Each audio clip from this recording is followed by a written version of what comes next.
amazed to see you all. That's fantastic. Yeah, oh my goodness, there's hundreds of people have come here. Everybody, thank you so much for coming out to this. This is so great.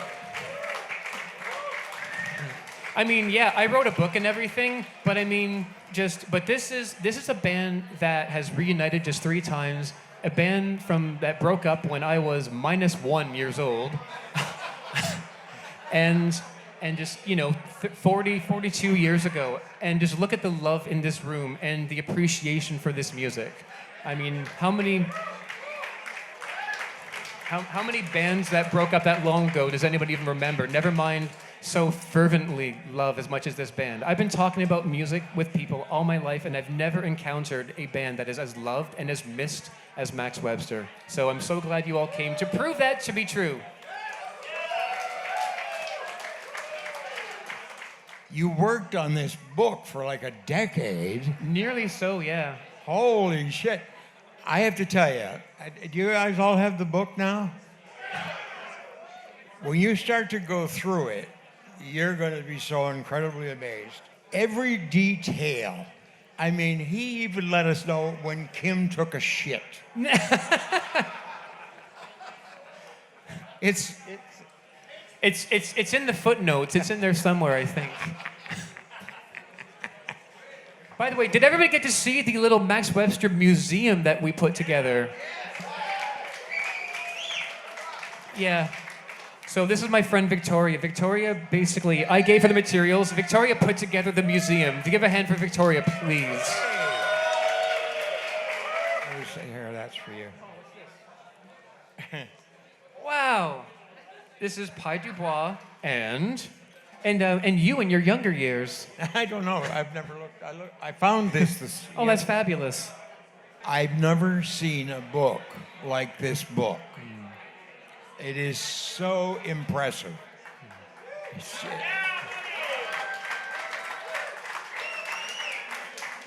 And don't leave this room tonight without having that book in your hand.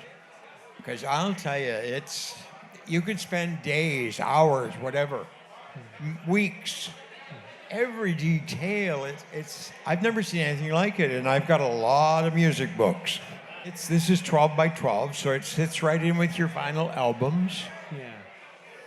And I had to sell all mine because I downsized my life, but I had about 25,000 albums, vinyl albums. That's a lot of Max Webster albums. You're a real fan.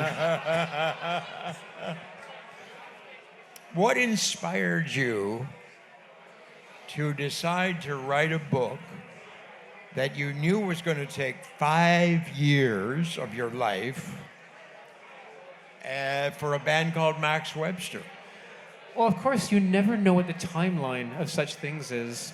So it's basically, I mean, this is my all-time favorite band, and I could gush forever about why it's my all-time favorite band. I mean, they were an indie band before the term indie band existed. They were a parody of a band. And they parodied all the things that rock bands were cliched for doing, but the arrangements are brilliant. All as composers, they're all brilliant, and this music never gets old. I've been listening to it all my life, and it still is. It's thoughtful, it's interesting, and beautifully constructed, and just. I had to archive all these old tapes of this band, and I never once got tired of listening to this music. It's such great, great, great music. So basically, I did it because, Martin Popoff is here. He's the other person here to have done a book on Max Webster, and I hope you have his as well. It's a great book too. And I saw Martin's book, and I just thought, I need to keep going with this. He laid out the red carpet, and I just thought I want to take this one step further, and I just want to do the tour dates. And just dig into different things about the band's creative process, which is a very fascinating creative process. If you go to the Max Webster Archive YouTube channel, I've got all these recordings back to when they were a bar band in 1973, and the creative process was very public, and you can hear how these songs slowly were birthed over the course of years in many cases. And I'm just so increasingly fascinated with this band throughout this process. And, they're a beautiful bunch of musicians, and it's amazing that it happened at all. So when you started to write, was it pictures or was it music that started you writing? Well, it started with a website about their concert dates. Okay. And Paul Kersey, if he is still here, Paul was amazing. He took a diary of all the dates when he was in the band, and he wrote out in longhand and sent it to me by snail mail. And I was able to make a large database of the concert dates. So that's kind of where it began. And people just started sending me all their anecdotes and their photos and stuff, and it kind of starts there. Then I just decided, okay, this is going to become a book now. And I went through all the old newspaper microfiche, and I found everything I could. I found the old magazines, some of which are in the museum over there. Yes. And I started transcribing any number of things I could find. My pal Tony Hansen here, he interviewed them back in the 1970s a couple of times. And yeah, Tony, I'm talking about you, young buck. And so he gave me his cassettes of these interviews he did with them back then, yes. And I transcribed them, and I just realized, oh God, these are full of gold.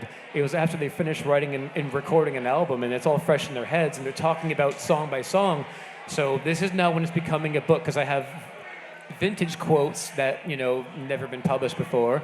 And so I thought, okay, this is a serious thing. And then I got Terry Watkinson, interviewed him, and then, then Paul, and then Dave, and all the different guys one by one. And it kind of put together a story. But then, of course, each album has a subsection, and that's more of my work, of where I go into the construction of the music, because I'm a musician, and I kind of gush about how much I love the music. And there's a track by track where it's some of my editorials on the music, and then quotes from all the guys about the making of all of these songs. Yes. So each album kind of has a bit on each song and how it came to be. Yes. So when you have that much, then it becomes a book, and you have a whole thing of text. And then, of course, then I contact photographers, and then you can start laying it out, and you got your book, and then you realize, oh God, it's 400 pages. The reason I asked whether it was the music or the pictures is because the book has more pictures in it than I have ever imagined were ever taken by a band. It's unbelievable. I don't know. Where did you find all that? You have to ask the photographers. In front of the stage, there's Stephen Greenaway, Donald Gadziola, there's Chris Serdakowski, there's Tony Hansen, there's Greg Derritt, just all these wonderful photographers. So you'll have to ask them. It's kind of all their fault. I see. And so you guys, the photographers, you actually had the pictures in your files? Wow. yeah, so from the original negatives or from the slides, whatever it was, and sometimes it was prints, but usually I had access to negatives and slides and digitized them all, and then you can start laying it all out. I've written a book. It takes unbelievable self-discipline. How did you handle that? Poorly. No, in all seriousness, Like, did you set aside 8 hours a day or 4 hours a day? it came and went in waves, as you know, but it was basically a solid 5 years. The design of the book was 10 hours a day, doing the visual layout. That was 10 hours a day for about 3 months straight. And but it came and went. I mean, as a touring musician, I was just in the van, in the back seat, just transcribing interviews and just, being a social delinquent and just doing my work in the back seat, keeping to myself.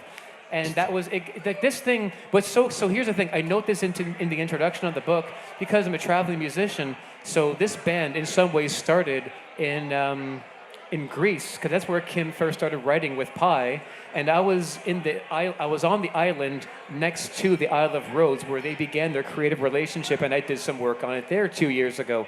And at one point I was in Sarnia, where 4 of the 7 major players in the band were from, and I did some work in Sarnia. So it's kind of cool that those little beginnings are where I was kind of doing some of the work too. It was all over the place. And so does that answer your question? Just how the discipline But I Yeah, you really you have to be disciplined. it's phenomenal. Yeah, it's a lot, and of course you burn out sometimes here and there because you have to do other things. But it was a joy. Making this book was an absolute joy because if I learned anything from doing this, it takes a village of people, so many of whom are in this room, honest to God, just photographers and just all these different people who had stories and they wrote them to me and just it's because people send this stuff to me and sometimes it literally shows up at your door in the form of photos and whatnot. And that's been the joy of this, is just meeting people and just hearing their memories of this music and what it's meant to them and going back to some prior time in life and seeing parts of themselves in this music. That's been the best part of this. And any time that there was burnout due to the self-discipline thing, just when you just connect with people one-on-one, yeah, I'm talking about you, sir. Just that's what makes it completely worthwhile. And it didn't feel like work at all. Are you excited? Yes, of course. By the number of people who showed up tonight? Yeah, this is absolutely beautiful. You kidding me? No, without question. Just welcome to without question, one of the best nights of my life. I'm so glad you all came and have largely hung around here. There's about 100-something people here, so thank you for hanging around. This is beautiful. Don't leave just yet. Why do you do this? Live? No, why have you put so much of your heart, your health, your body, your mind, your creativity into a book? Because this music desperately needs to survive. And this band, Max Webster, is as good as any of the greatest bands. The Pink Floyd, the Led Zeppelin, Beatles, all these bands. To me, they always have been on par with any of these great bands. And it desperately needed that recognition, and for these guys in this band to just be recognized for their contributions to music, the evolution of music. And I mean, I've mentioned the Martin Popoff's book. What's neat about my book versus his, and again, not versus as in a competition, but as a complementary piece to it, is the guys we interviewed, there was some overlap, but he got a lot of people I didn't get, and I got a lot of people he didn't get. So these two books should now exist as a companion piece to one another. And because he spent more time with Kim and Pi and Gary, and I had a whole lot of other cast of characters too. And so it's really cool to have one with the other. So between the two of us, Martin, if you're still here, thank you for starting this, and I'm so glad we've done this together in a way. I was looking to see if I could see him. What are the words that you would like to say to every individual who looks at the book, but more importantly, who looks through every page of it and reads every bit of it? What would you say to those individuals? Well, first of all, I thank you for helping me continue my chosen lifestyle of eating and sleeping indoors.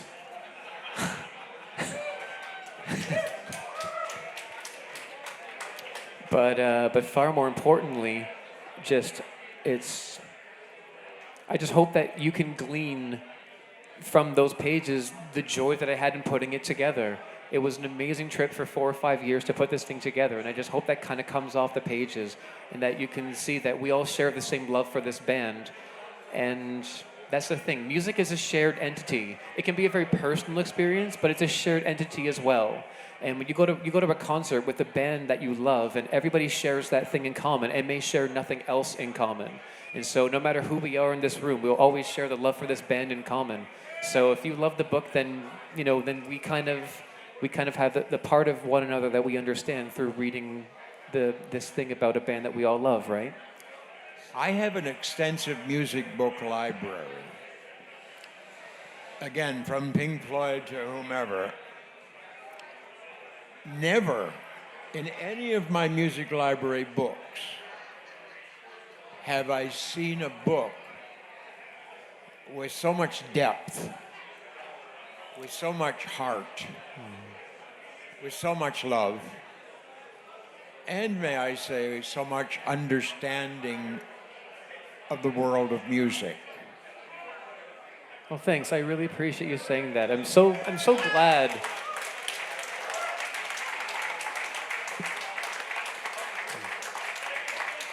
I'm so glad you see that, because when you're so close to a thing, you kind of lose a bit of perspective because you're going so deep down the rabbit hole. And this is why, of course, the same reason musicians have producers, writers have editors. Yes. And many of my editors are here. I had two. That's a really snazzy jacket, Dave. Looking fabulous. Okay, Dave, thank you so much for coming. Dave Miles, everybody.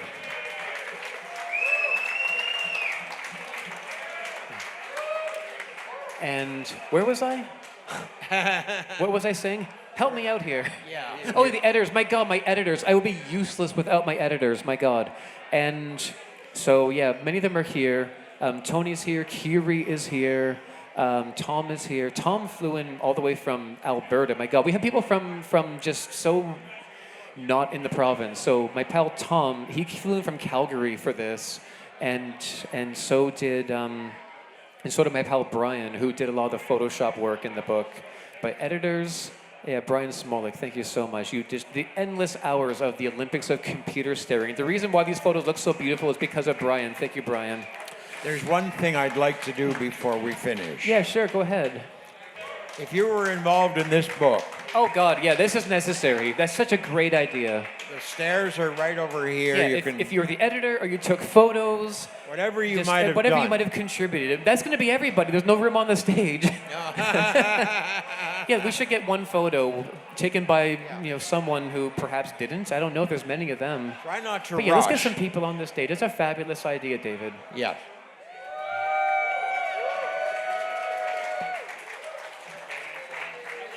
If anyone's looking for one of Bob's CDs, there's only 3 of Bob's solo CD left and 1 euphonic CD left.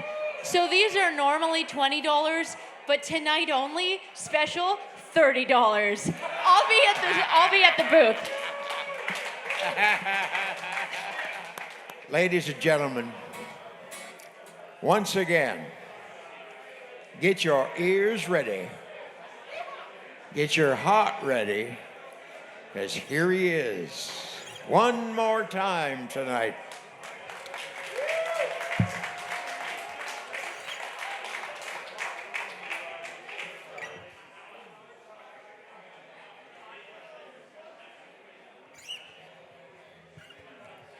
Did you see?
That was Sun Voices by Max Webster. Ladies and gentlemen, the wonderful David Marsden.